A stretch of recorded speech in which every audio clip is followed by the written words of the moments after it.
les marchés financiers avec IG Markets, CFD Trading. Bonjour, c'est Gilles du site boursicoté.com. Voici l'analyse technique du CAC 40 pour la journée du lundi 23 janvier 2012. Avec aujourd'hui une petite séance assez hésitante avec un petit peu de dynamisme en matinée mais beaucoup moins de mouvement en seconde partie, puisqu'après une ouverture à 3325,42 nous avons marqué un plus bas à 3313,71, un plus haut à 3352,32 pour terminer en clôture à 3338,42 points. Le CAC 40 s'adjuge 0,51% sur cette séance, presque 17 points gagnés par rapport au cours de clôture de vendredi. C'est donc une séance qui vient encore une fois dans la continuité dynamique marquée des plus hauts et des plus bas, toujours plus hauts que les précédents. Donc au niveau de la tendance, selon la loi de Dow, eh bien, nous sommes toujours dans un flux haussier court terme, mais nous allons voir qu'il y a des signes qui commencent à nous faire penser qu'une prochaine consolidation risque de survenir. Du point de vue des indicateurs, donc nous avons un RSI qui se rapproche de sa zone de surachat, qui est toujours ici sur sa dynamique haussière. On vient toujours marquer des plus hauts de plus en plus haut. La progression est assez régulière, se fait le long d'un support haussier, et donc on s'approche tout doucement donc de la ligne des 70. C'est assez rare que le RSI rentre ici dans cette zone de surachat, notamment au niveau du CAC 40, qui est un indice pondéré par 40 valeurs qui ont tendance un petit peu à faire une évolution moyenne, puisque en général on le voit bien en ce moment où les bancaires ont largement surperformé le marché, qu'il y a donc des valeurs qui profitent énormément et d'autres qui pâtissent un petit peu de cette hausse. C'est pas comme lorsque l'on a une valeur qui monte elle toute seule. Donc là ici on a plus tendance à moyenner et donc le RSI rentre beaucoup plus rarement dans la zone de surachat, donc au niveau du CAC. Donc le fait ici d'être à 67, déjà 67-65 alors que la zone de surachat est à 70, eh bien nous montre déjà que nous sommes à un endroit au niveau de la tendance haussière qui commence quand même à être suracheté. Du point de vue du stochastique, donc toujours un surachat constaté, puisque nous sommes largement au-dessus des 80, accompagné de la ligne de signal, donc toujours pareil en ce qui concerne le stochastique. Nous avons un MACD qui est toujours en évolution positive, même si on voit que la position a tendance à l'évolution a tendance à légèrement ralentir. Je vous rappelle qu'on est toujours ici sous le coup d'une divergence baissière constatée donc sur le MACD, puisque vous voyez ici les plus hauts sont toujours de plus en plus bas, alors que au niveau des cours, eh bien nous avons des plus hauts qui montent légèrement, vous voyez, alors que là les plus hauts ici, nous avons des plus hauts, un premier plus haut ici, un deuxième plus haut ici, non pardon, c'est ces plus hauts là, donc un plus haut ici qui correspond au premier plus haut, deuxième plus haut qui est légèrement plus haut, on avait vu qu'il n'y avait pas grand chose, mais surtout là un troisième plus haut qui se fait alors que nous sommes sur une phase descendante au niveau des plus hauts, voilà, je vous le rappelle. Donc là ici divergence constatée du point de vue du MACD, avec une évolution dans les volumes qui commence aussi à sentir l'essoufflement.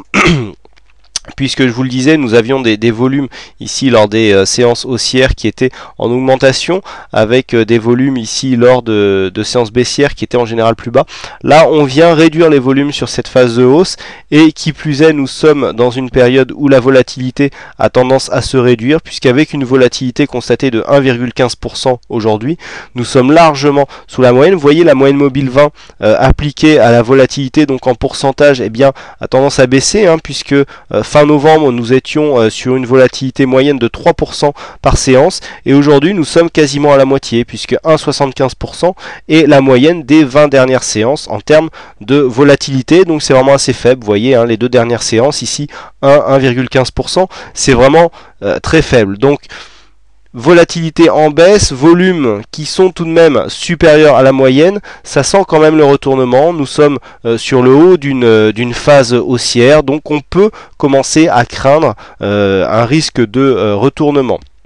risque de retournement et donc de consolidation qui est renforcé par le fait que nous venons ici casser la dynamique de ce mouvement très court terme, puisque la bougie s'est quasiment inscrite sous ce support, hein. Donc vous voyez qu'on avait 4 points ici de contact, hein. Donc le support ici est assez intéressant, il soulignait une dynamique relativement forte du point de vue d'un mouvement très court terme, et donc le fait que cette bougie ici passe de l'autre côté du support avec donc une ouverture qui se fait déjà sous ce support, puisque en fait là nous avons un franchissement donc qui se fait en overweek.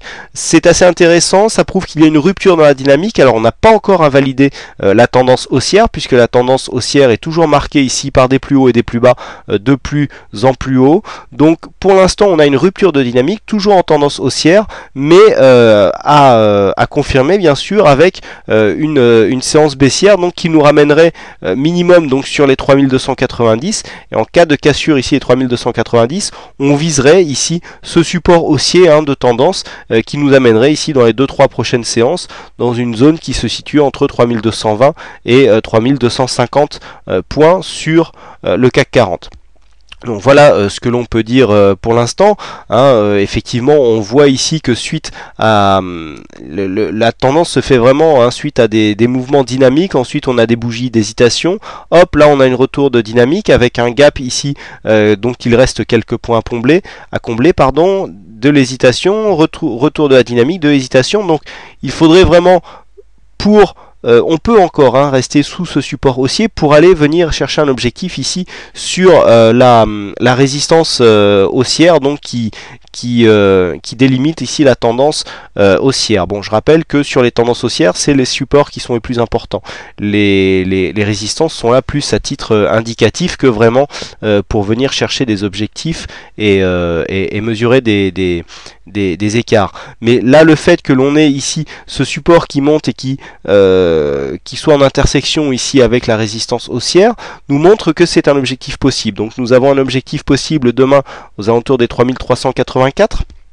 Mais on voit que au niveau de la dynamique, on est passé de l'autre côté, hein, par rapport à ce support. Donc on peut toujours venir chercher ici un objectif avant de se retourner. Donc là, on a une rupture de dynamique.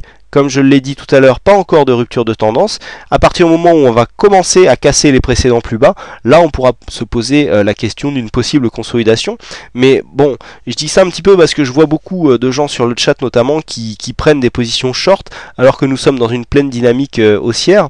Il y a encore du potentiel, hein. On est effectivement sur un RSI qui est proche de la zone de surachat, on est suracheté au niveau du stochastique, mais il n'y a pas encore de signe de retournement. Donc pour l'instant, s'exposer à la baisse sur une telle dynamique, c'est très dangereux. Donc effectivement, on commence à avoir des signes d'essoufflement, mais pas encore de signe de retournement. Donc on attend le signe de retournement pour se placer. Vous voyez qu'il y a de la place pour venir ici prendre une phase de consolidation. Si on prend sur cette phase-là où on avait eu un signal qui nous avait été donné, hein, par le MACD, vous voyez que même si on se place ici sur la clôture de cette bougie, c'est-à-dire on attend la clôture pour avoir le signal, eh bien on a encore la place pour venir prendre une petite consolidation.